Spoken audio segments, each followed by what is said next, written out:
मैं बात करने वाला हूँ इंडिया के टॉप लिस्टेड एफएमसीजी कंपनीज के बारे में, और उसके बारे में बतलाऊंगा कि क्या उसका फाइनेंशियल स्टेटमेंट है, क्या वो डेब्ट फ्री है या नहीं है। उस सारी जानकारी मैं इस वीडियो में देने वाला हूँ। तो उससे पहले अगर आप पहली बार ग्रोलिटी के चैनल पे आओ तो प्लीज चैनल को सब्सक्राइब कर दीजिए, बेल नोटिफिकेशन को ऑन कर दीजिएगा ऑल पे, जिससे आप ग्रोलिटी की फैमिली में शामिल हो जाओगे। तो मैं आ गया हूँ अपने फर्स्ट लिस्ट पे, और लिस्ट में नंबर वन जो मैं लिस्ट रख रहा हूँ, ये ना कोई किसी कंपनी ने जारी किया, ना कोई एनएससी बीएससी पे ये जारी है कि ये नंबर वन कंपनी है। मैंने तैयार किया है कि जिसमें डेब्ट फ्री हो, जिसका डिविडेंड या जो जिसमें ग्रोथ हो, उस कंपनी को मैंने एज ए लिस्ट में एज नंबर वाइज शामिल किया है। तो मैं नंबर वन पे आईटीसी को रख रहा हूँ। आईटीसी को मैंने इसलिए चूज किया है कि इसका जो आप देख सकते हो ग्रोथ है वो अच्छी खासी है। इन्होंने 1 ईयर में रिटर्न जो दिया है 49.23% दिया है।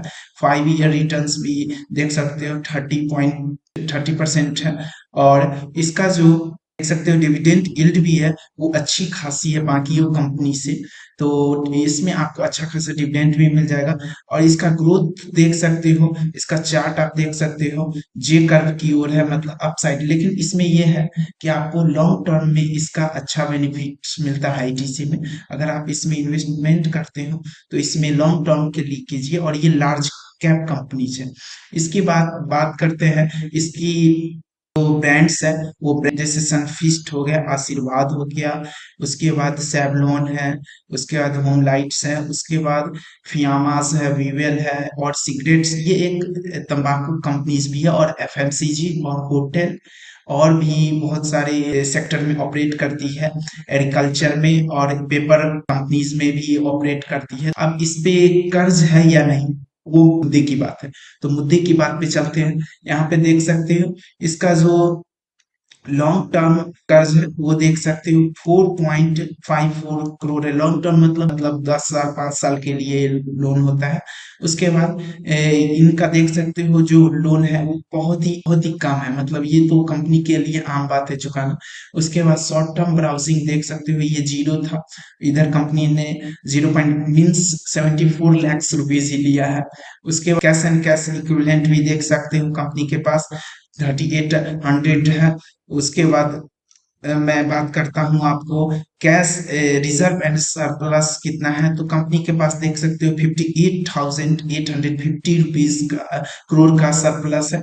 और ये आपको देख सकते हो सेचुरेटेड, मतलब कंपनी का ये कंटिन्यूटी जारी है, मतलब कभी बढ़ रहा है कभी घट रहा है, लेकिन ये एबव ही 50 है। तो समझ जाओ एबव यहाँ पे 50 का मतलब ये नहीं है कि कंपनी एबव 50 से नीचे वाले कंपनी बेकार होते हैं। मतलब मैंने ये बताया कि 50 करोड़ का 58 करोड़ का इसके पास रिजर्व एंड सरप्लस, जिसके कारण रिजर्व का मतलब होता है कि कंपनी आगे चल के अगर ऑपरेट दूसरे फील्ड या किसी एक्वायर करने में इसे यूज कर सकती है इस पैसे को। और सरप्लस का यूजेज होते हैं जैसे डिविडेंड होते हैं, ये सब जो होते हैं वो इसी के थ्रू दिए जाते हैं। तो इसी कारण है आईटीसी में अच्छा खासा डिविडेंड आपको मिलता है। नंबर 2 की बात करें तो नंबर 2 पे मैंने रखा है हिंदुस्तान यूनिलीवर।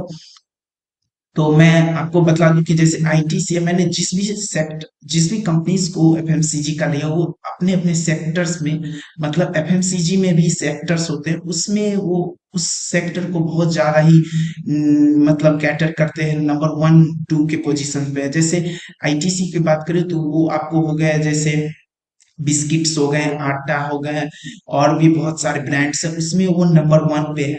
उसके बाद जैसे हिंदुस्तान यूनिलीवर की बात करें तो ये जैसे आपके डिटर्जेंट्स, स्किन केयर प्रोडक्ट्स हो गए, उसमें ये बहुत ही ज्यादा वेल नोन ब्रांड्स हैं। इनके बहुत सारे ब्रांड्स हैं और ये उसमें नंबर 1 2 3 के पोजीशंस पे जाने जाते हैं। तो इसका आपको मैं ग्रोथ दिखाऊं तो चलिए मैं दिखाता हूँ। 1 ईयर इसका ग्रोथ है 5.58%। इसका 5 ईयर्स का मैं चार्ट देखता हूँ, 98% का रिटर्न इन्होंने दिया है। और मैक्सिमम इसका रिटर्न है वो दिखाता हूँ, वो आपको हो गया 800 का इसका परसेंट का रिटर्न है। तो लॉन्ग टर्म में ये भी देखो, जो भी आप शेयर्स चूज करो, वो देखो कि वो जे कर्व की ओर है कि नहीं।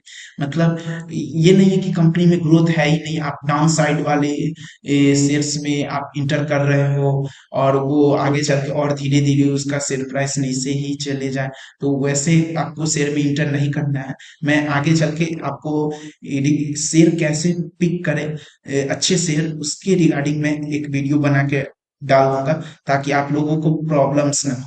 तो उसके बाद ये भी लार्ज कैप कंपनीज हैं। उसके बाद ये इसकी जो डिविडेंड यील्ड है वो 1.36% है, ये उससे आईटीसी से कम है। और इसके बाद इस पे कर्ज है या नहीं, मुद्दे की बात ये है, चलिए उस पे आप बात करते हैं। तो इस पे कर्ज की बात देखते हैं, ये भी डेब्ट फ्री कंपनीज है, इस पे जीरो कर्ज है। शॉर्ट टर्म में भी इस पे जीरो कर्ज है। और इस पे कैश कितना है कंपनी के पास, तो वो देखते हैं। कैश इक्विवेलेंट देख लो, 3600 करोड़ का आपके पास इस कंपनीज के पास कैश एंड कैश इक्विवेलेंट है। और रिजर्व एंड सरप्लस कितना है, तो रिजर्व एंड सरप्लस की बात करें तो देख सकते हो 48,525 करोड़ का सरप्लस है। ये भी देखो कंपनी का अच्छा खासा इधर सरप्लस हुआ है, जो देखो 6,000 से 7,000, 7,000 से डायरेक्ट 47,000 पे आ गया। तो ये इसमें कुछ जैसे एसेट्स होते हैं उसको भी इंक्लूड किया जाता है। तो यहाँ पे रिजर्व एंड सरप्लस के बारे में बता दिया। अब आप नंबर 3 पे चलते हैं, तो नंबर 3 पे मैंने रखा है ब्रिटानिया इंडस्ट्रीज को। तो Britannia industries well known brand है बिस्किट के सेक्टर में। आप इसे ऐसे भी कह सकते हो किंग ऑफ बिस्किट्स, मतलब बिस्किट्स में इसका अभी टक्कर वाले ये नंबर 1 पोजीशन पे है। और इसके बाद जैसे आते हैं सनफीस्ट हो गया जो आईटीसी के ब्रांड्स हैं, तो ये सब उनके 1-2 पे ब्रांड्स पे compete करते रहते हैं, फाइट होता रहता है कि कौन नंबर 1 पे आएगा, कौन नंबर 2 पे आएगा। तो ये तो कंपनी की बात है। चलिए अब बात करते हैं कि इसके रेवेन्यू क्या है, इसके सेल्स ग्रोथ क्या है, मतलब क्या ये फ्यूचरिस्टिक्स कंपनी है या नहीं। तो देखिए, आप इसका जो 1 ईयर रिटर्न देखेंगे तो ये 14%, मतलब ठीक ठाक कह सकते हो रिटर्न मिला है। उसके बाद आपको 5 ईयर रिटर्न देख सकते हो 75। देखिए, आप कोई भी कंपनी चूज करो, अगर उसमें पोटेंशियल है और अब अच्छी काम कर रही है तो आप उसे लॉन्ग टर्म के लिए बाय करें, डिलीवरी परचेज करें और लॉन्ग टर्म के लिए होल्ड करें, ताकि उसमें क्या होगा कि आपको शॉर्ट टर्म में जितने भी वॉलेटिलिटी आएंगे वो आपको इफेक्ट नहीं कर पाएंगे, आपके जो पैसे हैं उसको बचा देंगे अगर लॉन्ग टर्म के लिए रखेंगे, और वो उस पे गेन भी मिलेगा। तो ये हो गया इसकी जो आपको मैक्सिमम आप चार्ट देख सकते हो, ये भी जे कर्व की ओर है। और देख सकते हो इसमें कितना रिटर्न मिला, 4600 का इसमें रिटर्न परसेंट का रिटर्न मिला। ये भी लार्ज कैप, मैं जो कंपनी चूज किया हूँ ये लार्ज कैप कंपनी है, तो ये लार्ज कैप कंपनी हो गई। उसके बाद देखा सकते हैं कि इसके ब्रांड्स कौन से हैं, गुड डे हो गया, ब्रिटानिया, न्यूट्री चॉइस हो गया, मैरीगोल्ड हो गया, टाइगर हो गया, और भी बहुत सारे, जैसे मिल्क सेक्टर में भी ये कंपनी है। उसके बाद अब बात करते हैं कि इस पे कर्ज कितना है, ये कंपनी डेब्ट फ्री है या नहीं। तो इस पे चलिए बात करते हैं। तो इस पे लॉन्ग टर्म में जो कर्ज है वो 698 करोड़ का कर्ज है। उसके बाद पहले नहीं था, इधर कंपनी ने लॉन्ग टर्म के लिए लोन लिया है। उसके बाद बात कर तो शॉर्ट टर्म में कंपनी पे अप्रोक्स 1500 मान सकते हो। उसके बाद बात करते हैं कि कैश एंड कैश इक्विवेलेंट कितना है कंपनी के पास। तो cash and cash equivalent 52 crore का कैश एंड कैश इक्विवेलेंट है। और रिजर्व एंड सरप्लस कितना है कंपनी के पास, तो वो देख लेते हैं।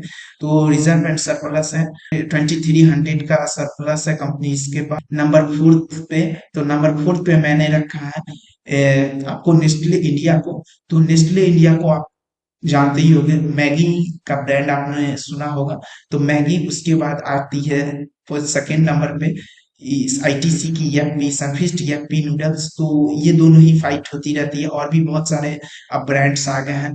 तो जैसे सफोला, मारिको का सफोला नूडल्स भी आ गए हैं, और भी ब्रांड्स आ गए। तो यही कंपटीशन होते हैं। उसके बाद नेस्ले के और भी ब्रांड्स हैं, जैसे चॉकलेट्स में ब्रांड्स हैं। उसके बाद ये जो इन्फेंट्स होते हैं, वो बच्चे के दूध होते हैं, मतलब सेल्स करते हैं, उनका जो एक कॉफी है वो भी आप जानते ही हो। उसके बाद इसका नेस्कैफे जो आता है, कॉफीज है, तो ये इनका ब्रांड्स हो गए। ये भी लार्ज कैप कंपनीज है। आप इसका प्राइस देख सकते हो, तो प्राइस अगर आप बड़े ज़्यादा इन्वेस्टर्स नहीं हो, आप ज़्यादा इतने बड़े मतलब इन्वेस्ट नहीं कर सकते हो इतना अमाउंट, तो आप जो मैंने first ITC, Hindustan Unilever, Britannia और भी मैं आगे बतलाऊंगा उस कंपनी में इन्वेस्ट कर, लेकिन कंपनी ये खराब नहीं है। आप ये भले इन्होंने अभी तक अपना स्प्लिट नहीं किया, मतलब फेस वैल्यू को स्प्लिट नहीं किया है, जिस कारण ये इतना अमाउंट इसका शो कर रहा है शेयर प्राइस का। हो सकता है फ्यूचर में ये कंपनी अपनी फेस वैल्यू को कम कर दे, एक कर दे, तो हो सके ये 2000 के आसपास मिलना स्टार्ट हो जाएगा। तो अब इसकी बात करते हैं कि इसका रिटर्न कितना है। तो कंपनी ने रिटर्न कुछ खास नहीं दिया है, 1 ईयर में 2.76% ही दिया है। 5 ईयर की बात करें तो कंपनी ने 160% का रिटर्न दिया है, और मैक्सिमम चार्ट देख सकते हो ये भी जे कर्व की ओर है। तो मतलब ठीक ठाक कंपनी है, मतलब ग्रोथ है कंपनीज में। उसके बाद बात करते हैं कि इस पे कर्ज कितनी है। तो कर्ज की बात करें तो कंपनी पे जो लॉन्ग टर्म में डेब्ट है वो 27 करोड़ का है, और शॉर्ट टर्म में कर्ज है जो वो 6 करोड़ का है, अप्रोक्स 6.5 करोड़ का है। उसके बाद बात करें कि कैश एंड कैश इक्विवेलेंट कितना है कंपनी के पास। तो कैश, आप कैश इक्विवेलेंट देख सकते हो 735 करोड़ के आसपास है। उसके बाद बात करते हैं कि रिजर्व एंड सरप्लस कितना है। तो 1900 का रिजर्व एंड सरप्लस है। तो चलिए दोस्तों, मैं अब इस वीडियो को यहीं पे खत्म कर रहा हूँ। और अगर ये आपको एफएमसीजी से रिलेटेड ये वीडियो कैसे लगे तो कमेंट करके आप प्लीज अपने सुझाव और राय मुझे दे, ताकि मैं भी आपसे कुछ सीख सकूं। और आगे आप किस शेयर रिलेटेड और किस सेक्टर रिलेटेड वीडियो देखना पसंद करेंगे प्लीज कमेंट में मुझे बताएं, ताकि मैं आपके इस कमेंट के थ्रू उस पे वीडियो बना सकूं। और प्लीज चैनल को सब्सक्राइब कर दीजिए और बेल नोटिफिकेशन को ऑन कर दीजिए, ताकि आप ग्रोलिटी के साथ जुड़े रहें। और ऐसे ही हम सभी मिलकर ग्रोलिटी की फैमिली को बढ़ाते रहें, ताकि सभी के पास इन्वेस्टमेंट और फाइनेंशियल नॉलेज पहुंच सके। चलिए, bye bye, take care guys.